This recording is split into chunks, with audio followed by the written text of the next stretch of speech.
2022년 9월 7일 수요일 달코라 뉴스입니다. 시장에서 퇴출 위기에 처한 전자담배 줄이 4억 달러가 넘는 보상금 지급에 합의했습니다. 지난달 포트워스에서 발생한 10대 1명과 5세 남아 총격 살해 사건 용의자들이 체포됐습니다.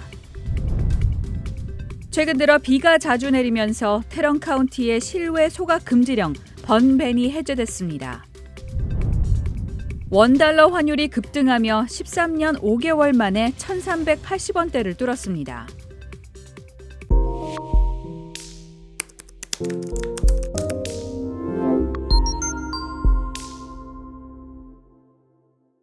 시장에서 퇴출 위기에 처한 전자담배의 줄이 4억 달러가 넘는 보상금 지급에 합의했습니다. 줄의 제조업체인 줄랩스는 어제 텍사스와 코네티컷, 오레건 등 33개 주와 미국령 푸에르토리코 정부에 4억 3,850만 달러의 보상금을 지급하고 2년 넘게 이어진 조사를 마무리하기로 합의했습니다. 켄 팩스턴 텍사스 주 법무장관은 이번 합의를 통해 4,300만 달러의 배상금이 텍사스에 지급될 것이라고 전했습니다. 이번에 줄랩스가 합의한 보상금은 지난해에 줄이 국내에서 거둔 판매 수익 19억 달러의 4분의 1에 해당합니다. 지난달 포트워스에서 발생한 10대 1명과 5세 남아 총격 살해 사건 용의자들이 체포됐습니다. 포트워스 경찰은 최근 신원이 공개되지 않은 16살 소년 1명과 21살의 안소니 레이벨 존슨이라는 남성을 이번 사건의 용의자로 체포했습니다. 지난달 28일 오후 2시쯤 포트워스 스틸더스트 드라이브의 한 주택에서 총격이 있은 뒤 17살의 자마리엔 몬로와 5살의 레이샤드 스캇이 사망했고 생후 18개월의 남자아이는 살아남았습니다.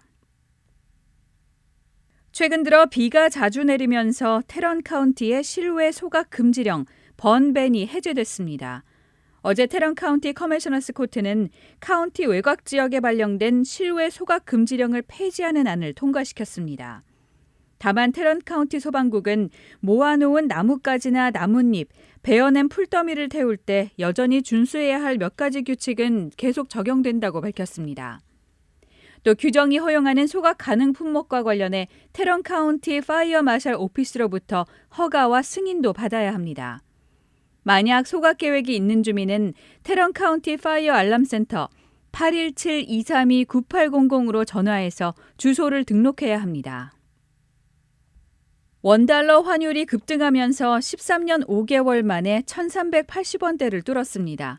오늘 서울 외환시장에서 달러 대비 원화 환율은 어제 종가보다 12.5원 오른 달러당 1,384.2원에 거래를 마쳤습니다.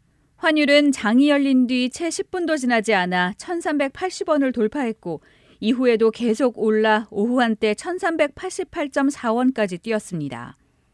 환율이 1,380원을 넘은 것은 금융위기 당시였던 2009년 4월 1일 이후 13년 5개월 만입니다.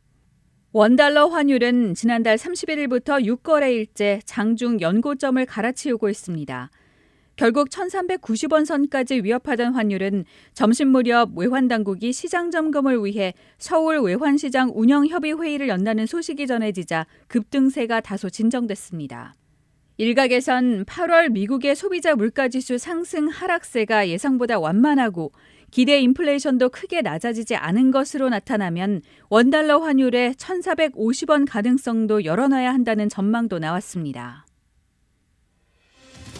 오늘의 단신입니다. 윤석열 대통령이 태풍 흰남노가 핥히고 지나간 경북 포항에 방문해 수재민을 위로하고 신속한 복구 지원을 약속했습니다. 쌍방울그룹의 횡령 등 비리 의혹을 수사하는 검찰이 경기도청을 압수수색했습니다. 블라디미르 푸틴 러시아 대통령은 미국이 주도하는 러시아산 원유 가격 상한제 도입에 동참하는 나라에는 석유와 가스 같은 에너지를 수출하지 않겠다고 말했습니다. 리즈 트러스 영국 총리가 어제 취임하며 외무, 내무, 재무장관 등 핵심 요직에 소수인종과 여성을 발탁했습니다. 지금까지 9월 7일 수요일 달코라 뉴스의 소피아 싱이었습니다.